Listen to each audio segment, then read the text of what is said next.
presidente. Mire, doctor Camilo Sánchez, por lo menos póngame cuidado. Lo primero es que si usted trae los estudios del Banco Mundial y el Fondo Monetario Internacional, ¿yo por qué tengo que creer esos estudios? ¿O por qué tengo que creer los estudios del gobierno, que son estudios que permanentemente se equivocan? Y yo no soy vocero de nadie, es más, yo he tratado, como siempre, senador, de ser muy respetuoso de mis colegas, pero usted está pasándose de irrespetuoso con nosotros. Y, pues, doctor Sánchez, no lo voy a permitir, porque primero nosotros no somos mentirosos, como muchos de ustedes sí lo son, que se paran aquí a decir cosas que no son ciertas, en primer lugar. Dos, como usted lo dice, no es cierto que queramos tergiversar este debate, ni tampoco confundir a la opinión pública o utilizar a los medios de comunicación. Ojalá nosotros tuviéramos los medios de comunicación que ustedes tienen, doctor Camilo Sánchez. Es más, creo que el que miente es usted, y de manera grave. Y no tenemos que escondernos ni ocultarnos para decirle las verdades que le tengamos que decir a usted.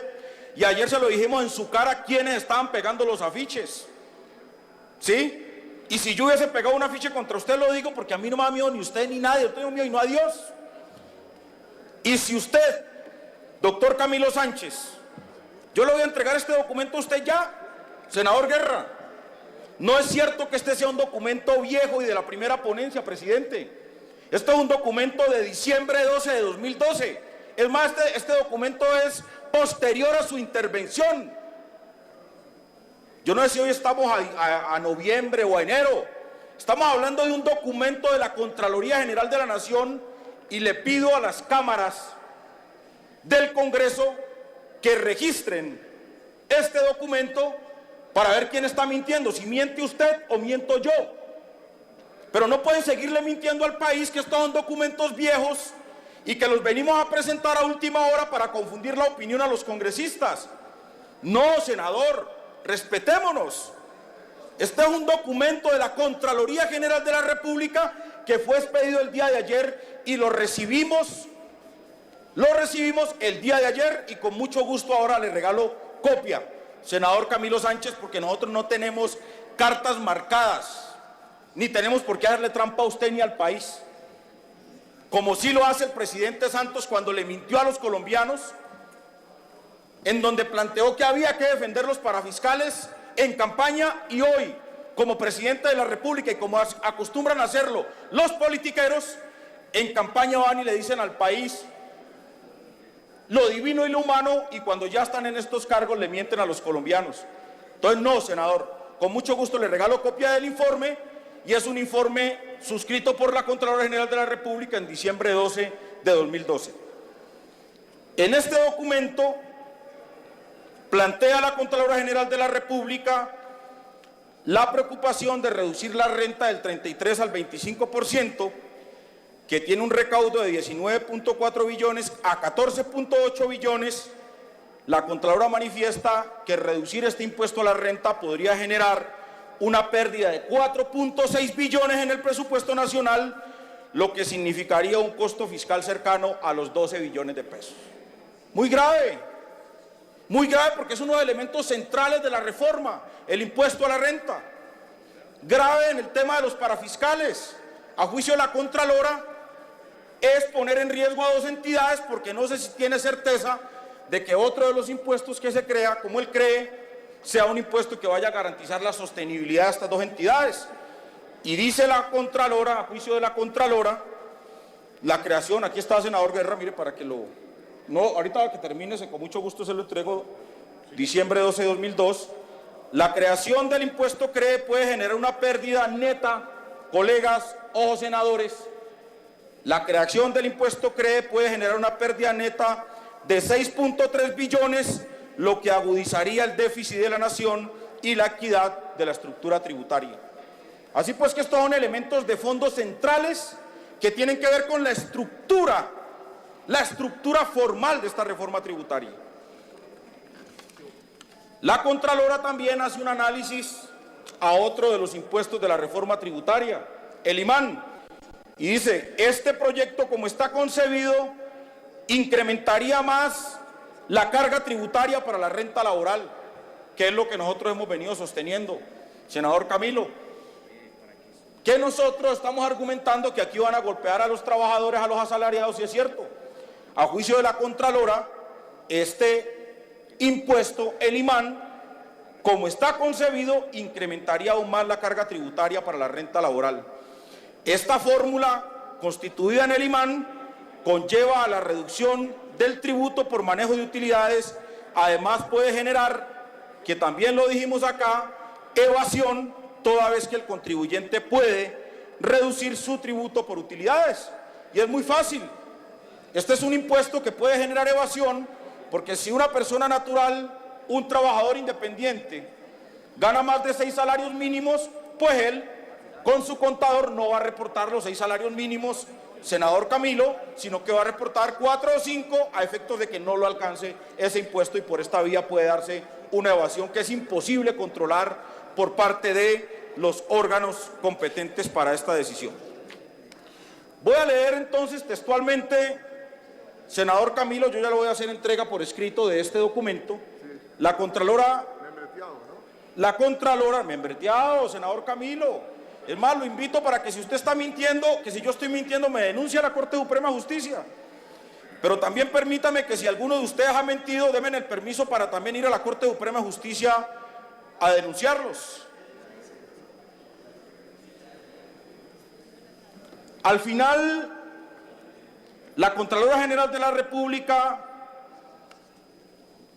establece una serie de consecuencias y dice: como consecuencia de los severos cuestionamientos a los que está sujeto este proyecto de reforma tributaria presentado por el Gobierno Nacional en términos del propósito de avanzar hacia una mayor presión tributaria efectiva y una mayor equidad en progresividad y eficiencia de la estructura tributaria del país, la Contraloría General de la República considera que no sería prudente ni conveniente que se tramitara el proyecto en lo que resta de la presente legislatura, sino más bien que se aplazara su tramitación a la próxima,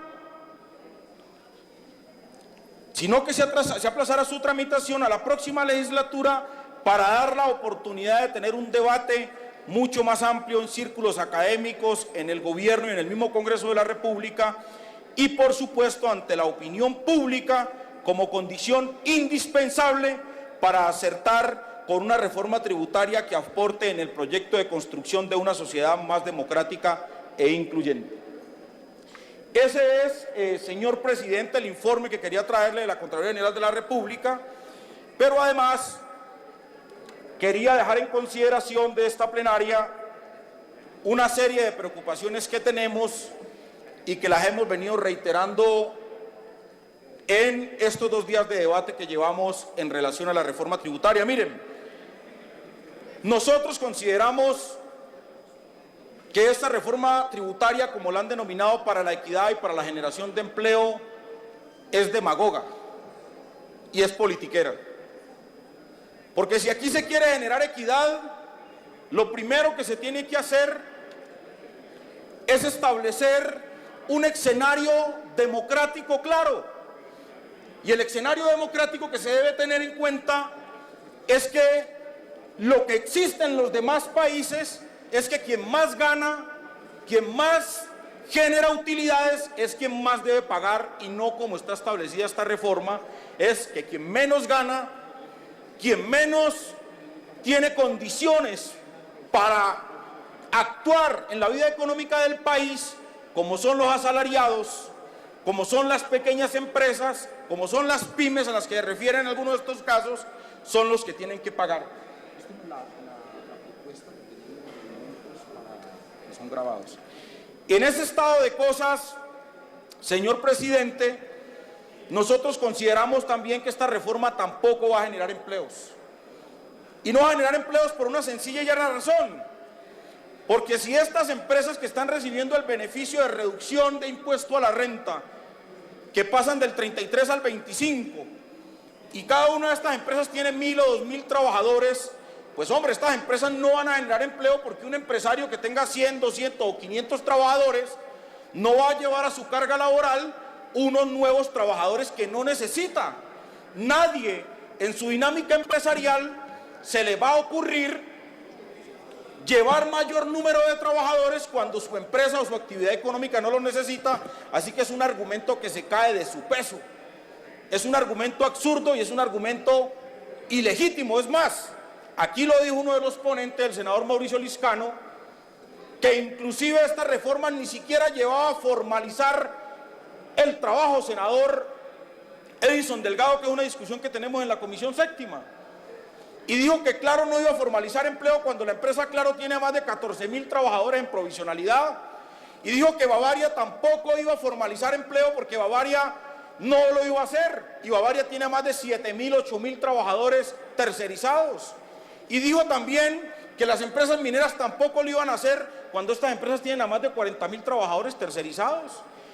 Si esta reforma quiere generar empleo, esta reforma debe tener un artículo que diga que a partir de la fecha ninguna empresa podrá generar tercerización laboral ni intermediación laboral, y ese sí es un punto clave para generar empleo decente y empleo digno.